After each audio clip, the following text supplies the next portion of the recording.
평안할 때 깨어 있어야 합니다 라는 제목으로 말씀 함께 나누겠습니다. 여러분, 호사다마라는 말을 혹시 아십니까? 사자성어죠. 무슨 뜻이죠? 호사, 그러니까 좋은 일이 있으면 다마, 반드시 안 좋은 일이 따라온다, 이런 말입니다. 그러니까 좋은 일만 있는 것이 아니라 반드시 나쁜 일도 함께 일어날 수 있다라는 말이죠. 이 말이 여러분 초대교회 공동체에 그대로 적용이 됩니다. 우리가 알듯이 오순절 성령 강림 사건을 통해서 초대교회 공동체가 생기게 되죠. 그리고 제자들에게 성령이 충만하게 임하여서 그들이 각기 다른 방언으로 하나님의 큰일, 복음을 선포하기 시작합니다. 그때가 오순절이었는데 오순절날 절기 지키기 위해서 온 사람들에게 이 복음이 선포되고 한 번의 설교에 3,000명이 하나님께 돌아오는 놀라운, 그야말로 성령의 부흥의 역사가 시작이 됩니다.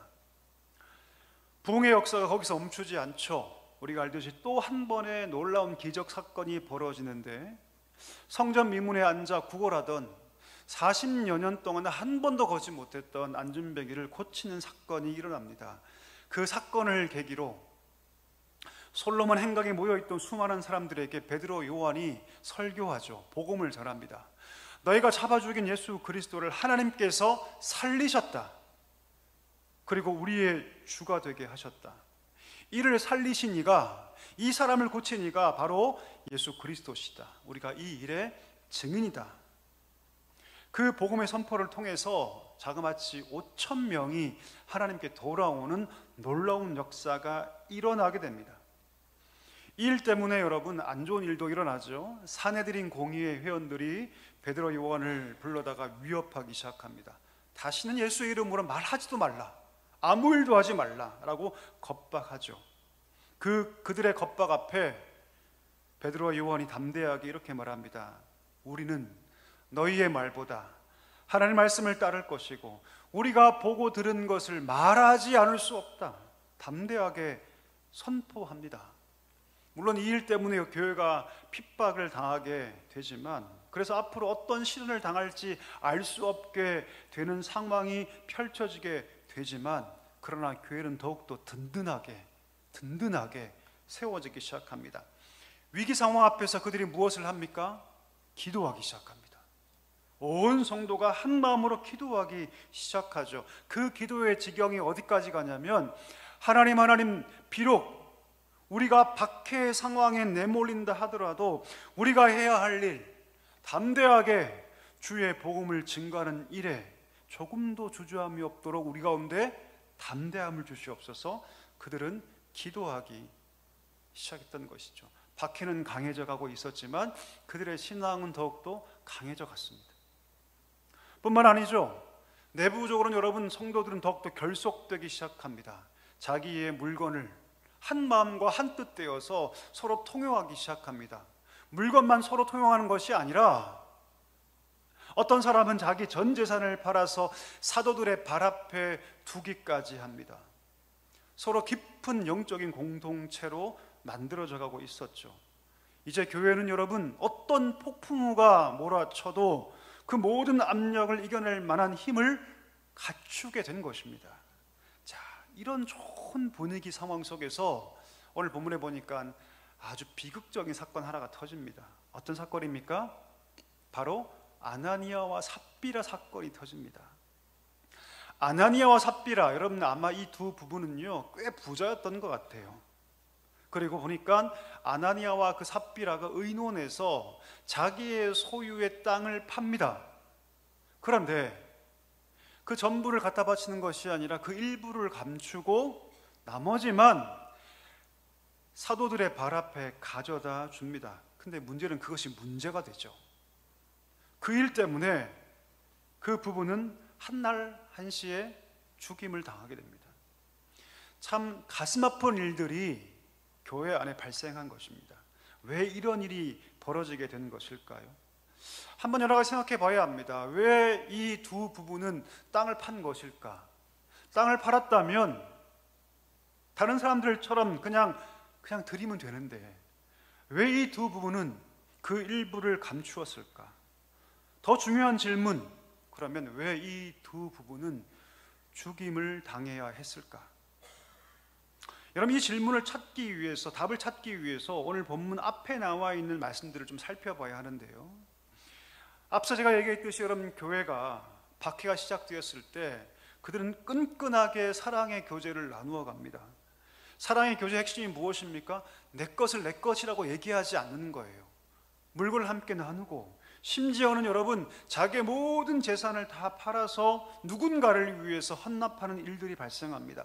여러분, 이것은 사람의 힘으로 가능했을까요? 사람의 힘으로 가능합니까? 아니요.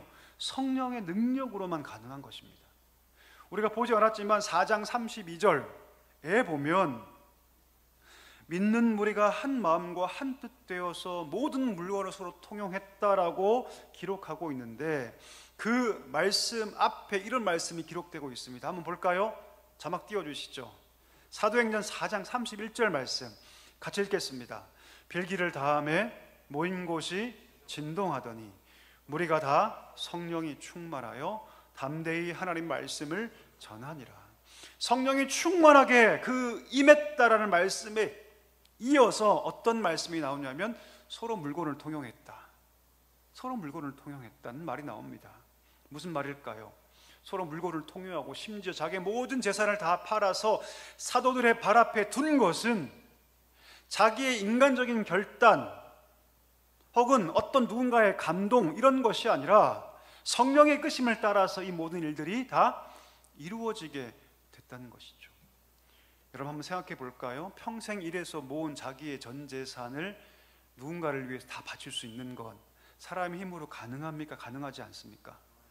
가능하다면 여러분, 다음 주 당장 가셔서 재산을 다 처분하시고 가까우시길 바랍니다. 아멘을 아무도 안 하시는군요. 사람의 힘으로 거의 불가능합니다. 자기의 전 재산을 다 놓는 거, 큰 결단하지 않으면 안 되는데, 오늘 초대교회 성도들은 그것을 어떻게 했다? 성령의 충만하심으로 그렇게 했다. 거침없이 했다. 여러분, 물질이 뭡니까? 어떻게 보면 내 생명보다 소중한 거예요, 여러분. 내 전부 아닙니까? 근데 그것을 다 누군가를 위해서 내어놓을 수 있는 것은 여러분, 그 마음 가운데 돈보다 물질보다 중요한 것이 그 마음 가운데 임했기 때문입니다. 그 마음 가운데 여러분, 돈보다 물질보다 중요한 것이 마음 가운데 있기 때문이에요. 제가 사역을 오래 했잖아요, 벌써. 그렇죠? 오래 했거든요. 제가 26세 사역했고 지금까지 왔으니까 대략 한 24, 5년을 한 것 같습니다. 근데 제가 보니까 여러분, 돈이 많다고 해서 돈을 쓰지 않아요, 절대로. 부자라고 해서 돈 잘 쓰지 않습니다. 혹시 아십니까? 예. 누가 돈을 쓰냐면 여러분, 마음이 있는 사람이 돈을 씁니다. 마음이 없으면요, 여러분, 한 푼 나오지 않습니다. 그럼 그 마음이 뭘까요? 그 마음이 어떤 마음일까요? 돈이 굉장히 중요한데, 물질이 중요한데, 돈보다 물질보다 더 중요한 것이 그 마음 가운데 있는 사람이 주머니가 열리고 누군가에게 손을 뻗을 수 있다는 것이죠. 오늘 초대교회 성도들이 그것이 가능했던 이유는 무엇이냐면 성령 충만이라는 것입니다. 그 마음 가운데 성령이 충만하게 임하니까 주님을 닮아가는 것이 무엇인가, 주님을 기쁘시게 하는 것이 무엇인가를 알게 됐다는 것이죠.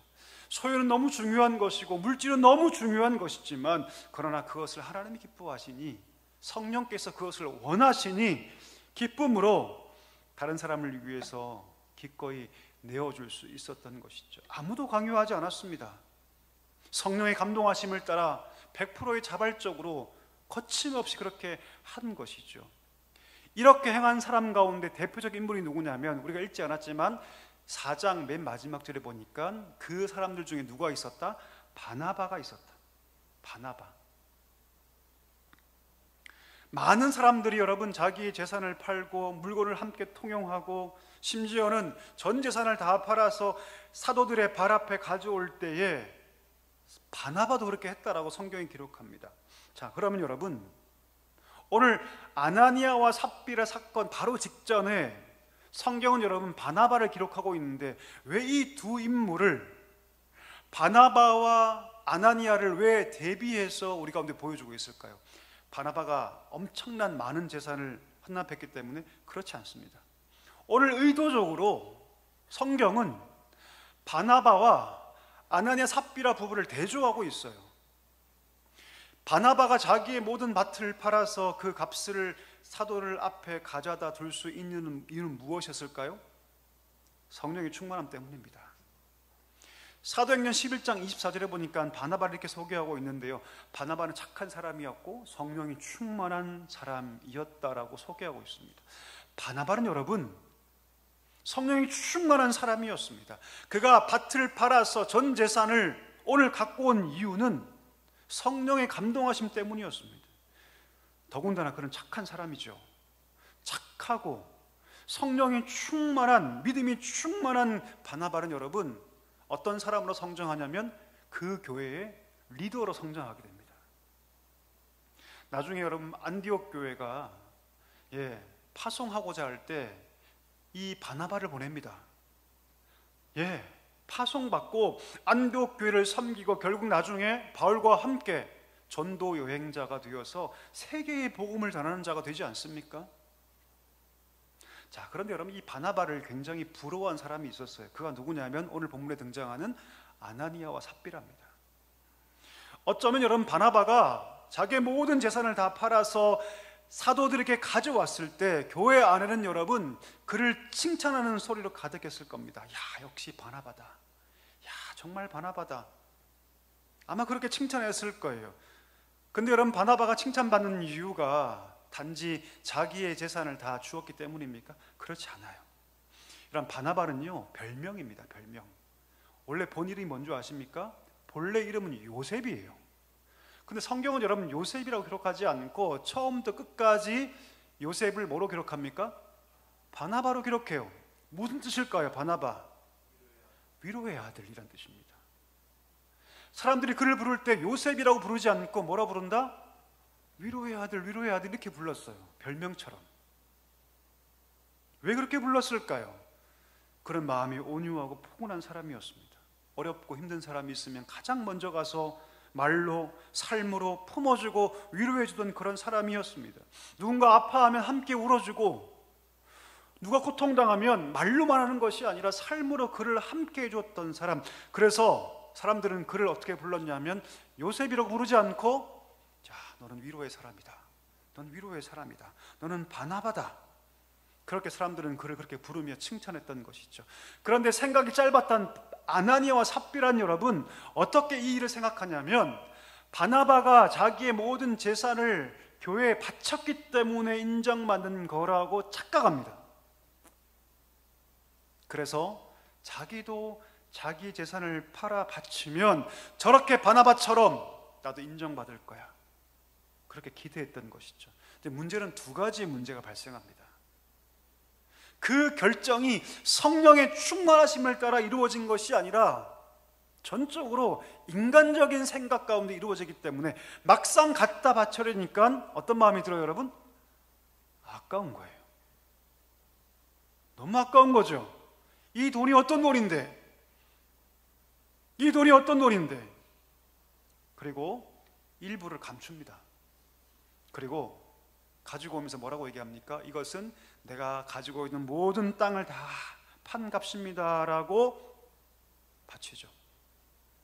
오늘 본문 2절에 보니까 이런 표현이 등장하죠. 여러분 이 2절 한번 볼까요? 감추다, 감추다.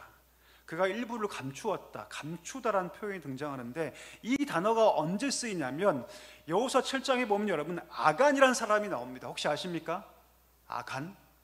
아간이 여러분 여리고성을 점령할 때 하나님께서 아무것도 만지지 말아라, 이건 여호와의 것이다, 헤렘이다. 헤렘이란 말은 무엇이냐면 밭이란 뜻이에요. 밭이다. 이건 다 하나님께 속한 것이니 너희가 그 밭 만지지 말아라. 어떤 것도 아무리 작아 보이는 것이라 할지라도, 아무리 사소해 보이는 것이라 할지라도 하나님께 온전히 바치고 헤렘하여 어떤 것도 취해서는 안 된다라고 말씀하시죠. 그때 아간이 여러분 그 일부를 감춥니다. 금덩어리와 귀중품들을 그 일부를 감춰 자기 장막 밑에 두죠. 하나님께 큰 죄를 짓습니다. 이때 이 감추다라는 표현이 등장하는데, 오늘 아나니아와 삽비라가 감추었다는 이 단어와 같은 단어입니다. 하나님을 속이고자 한 것이죠. 하나님 모른다고 생각한 겁니다. 지금 아나니아와 삽비라는 여러분 아간과 같은 죄를 범하고 있는 것입니다. 우리 한번 생각해 볼까요, 여러분? 만약에 아나니아 삽비라가 정직하게 자기의 땅 일부만 팔아서 힘들고 어렵고 고통당하는 자를 위해 헌금했다 하더라도 칭찬을 받았을까요? 받지 않았을까요? 칭찬받죠. 칭찬받죠. 칭찬받습니다. 내가 아무리 생각해도 이 땅을 다 바치면 너무 아까워, 내가 힘들 것 같아, 내가 어떻게 살지라는 걱정한 마음이 들어서 일부를 남겨두고 나머지를 바치면서 내가 비록 다 가져오진 못했지만 이것을 어려운 사람을 위해서 써 주십시오라고 말했다면 칭찬받았을까요? 안 받았을까요? 잘 모르시겠죠, 그렇죠? 칭찬받았습니다. 예. 하지만 여러분, 그의 마음 가운데는요, 어떤 마음이 들었냐면 내 것을 다 팔아야지만 인정받을 수 있어요 라고 생각합니다. 바나바를 봐라. 내가 저만큼의 인정을 받으려면 바나바처럼 모든 것을 다 바쳐야지만 그것이 가능하다. 칭찬은 받고 싶고 명예는 얻고 싶은데 다 바치자니 아깝죠. 그래서 여러분, 일부를 감춘 겁니다. 그리고 그 일부를 감추면서 전부라고 거짓말하죠. 여러분, 본문 4절 한번 읽어볼까요? 베드로가 이렇게 얘기를 합니다. 우리 한번 띄워주시죠. 같이 한번 읽겠습니다. 땅이 그대로 있을 때에는 내 땅이 아니며 판 후에도 내 마음대로 할 수가 없더냐. 어찌하여 이 일을 내 마음에 두었느냐. 사람에게 거짓말한 것이 아니요 하나님께로다. 여러분, 그냥 두시고요, 중간에 보시면 이런 표현이 있죠. 잘 보십시오. 내 마음대로 할 수가 없더냐. 내 마음대로 할 수가 없더냐. 무슨 말일까요? 여러분, 내가 내 마음대로 할 수 없다는 건 뭡니까? 누군가의 지배를 당하는 거예요. 지금 아나니아 삽비라가 자기 마음대로 할 수가 없는 거예요. 그럼 뭐의 지배를 당할까요? 지금 아나니아는 명예를 얻고 싶은 욕망에 지금 지배당하는 거죠. 명예를 얻고 싶은 욕망에 정직하지 못한 것입니다. 열어주시고요. 그래서 뭐 한 겁니까? 거짓말을 한 것이죠. 여러분, 우리도 이럴 때가 있습니다. 우리 안에 이 욕망이 우리를 확 사로잡을 때가 있죠. 우리 욕망이 우리를 완벽하게 제어할 때가 있습니다. 그러면 정상적으로 사고할 수 없습니다. 정상적으로 판단할 수 없죠. 그 욕심이 우리를 완전히 사로잡으면 심지어 비정상적인 모습까지도 정상으로 오해하기 시작합니다. 어떤 수단과 어떤 방법을 통해서라도 그 욕구를 채우려고 하죠. 그래서 심지어는 부정한 방법을 쓰더라도 자기를 합리화시키고, 오늘 성경에 보니까 하나님도 속일 수 있다고 생각해요. 하나님도. 무섭지 않습니까? 명예에 대한 욕망이 내 안에 가득 차면 자기를 무시하거나 자신의 명예에 도전하는 사람에게는 참을 수가 없어요. 견디지 못합니다. 물불을 가리지 않고 심지어 보복하려고 하죠. 자기 명예에 대한 욕심이 가득 차면요, 자기가 잘못했을 때라도 그 잘못을 인정하지 못합니다. 심지어 부정한 방법으로 자기에게 뭐라고 하는 사람들을 다 깎아내리고 그 사람을 공격하고 그 사람에게 분노를 표출하죠. 그럼 하나님 우리에게 뭐라 말씀하십니까? 갈라디아서 5장 24절 말씀, 우리 한번 같이 읽어볼까요? 띄워주시고요, 같이 한번 읽어보겠습니다. 갈라디아서 5장 24절 말씀 같이 읽겠습니다. 그리스도 예수의 사람들은 육체와 함께 그 정욕과 탐심을 십자가에 못 박았느니라. 오늘 하나님 우리에게 뭐라 말씀하시냐면 너희 정욕과 욕심을 십자가에 못 박으라 말씀하세요. 어떤 분은 그러실 거예요. 하나님, 목사님, 아니 정욕 없이 어떻게 살아갑니까? 불가능하지 않습니까? 인간은 다 욕구가 있는데. 그 말씀하는 것이 아니라 옛자에 속한 욕심들, 악한 욕심들, 오늘 아나니아와 삽비라가 명예 욕구에 사로잡혀서 어찌할 바를 알지 못하는데, 그와 같은 것들, 여러분, 옛사람에 속한 우리의 욕심들, 우리의 탐심들을 십자가에 못 박으면 여러분 십자가에 죽는 걸로 끝납니까? 아니요, 그렇지 않아요. 십자가는 우리에게 뭘 선사합니까? 부활을 선사해요. 새로운 생명을 우리에게 허락합니다. 십자가에 못 박으면 우리 과거에 속했던 그 모든 소욕과 모든 탐심을 십자가에 못 박으면 그것으로 끝난 것이 아니죠. 죽음 이후에 부활이 있었듯이 오늘 하나님 우리에게 뭘 주시냐면 거룩한 욕구를 우리 가운데 허락하세요. 아멘이십니까 여러분? 성도는 그 욕구를 따라 사는 거예요 여러분. 옛사람의 타락하고 악한 탐심을 따라 살아가는 자가 성도가 아니라, 성도는 여러분 십자가의 과거의 나의 모든 욕심과 욕구로 탐심을 다 십자가에 못 박고, 그러면 하나님께서 우리에게 뭘 주시냐면 하늘의 소욕을 주십니다. 거룩한 소욕이죠. 하늘의 기쁨을 주세요. 거룩한 기쁨이죠. 새로운 기쁨을 주시고 새로운 욕구를 주셔서 새로운 기쁨 가운데 살게 하십니다. 이것이 하나님의 방법이죠. 여러분, 우리 가운데 이 거룩한 소욕이 있기를 간절히 소망합니다. 내가 지금 바라고 소망하는 모든 그 소욕이 십자가에 못 박을 것인가, 아니면 하나님께서 주신 것인가를 우리가 냉철하게 볼 수 있어야 합니다. 오늘 아나니아 삽비라는 여러분, 그 악한 소욕에 빠져버립니다. 정복당해버리죠. 그 명예의 소욕에 빠져버려서 뭐라고 생각하냐면 하나님도 속일 수 있다라고 생각해요. 아담과 하와가 선악과를 먹을 때 그 안에 악이 가득 차 여호와 하나님을 잊어버리는데, 잊어버린 게 아니죠 여러분. 이거 먹어도 아무런 문제가 없다, 이거 먹어도 내가 하나님 앞에서 아무런 문제가 없이 행동할 수 있다, 그렇게 생각합니다. 하나님을 가볍게 여기죠. 그 마음이 깊어지면 하나님까지 속일 수 있다고 생각합니다. 사단이 가득하게 되면, 악이 가득하게 되면 여러분 그렇게 된다는 것이죠. 오늘 여러분 이야기는요 참 슬픈 이야기입니다.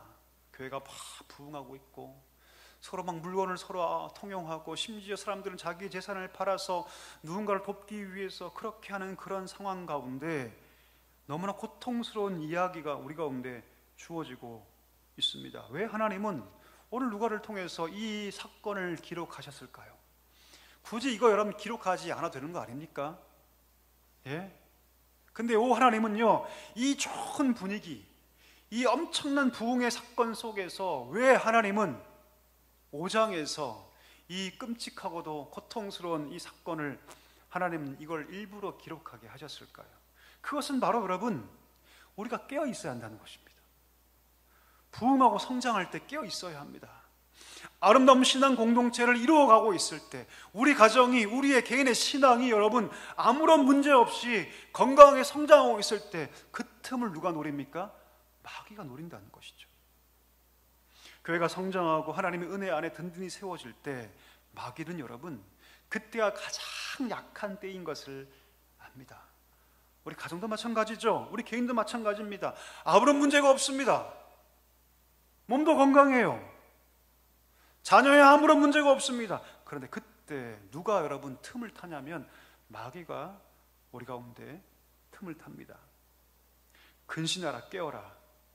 너희가 정 마귀가 우는 사자같이 두루다니며 삼킬 자를 찾느니 너희 마음을, 너희 믿음을 굳세게 하여 그를 대적해야 한다. 이렇게 하나님 말씀하고 있다는 것이죠.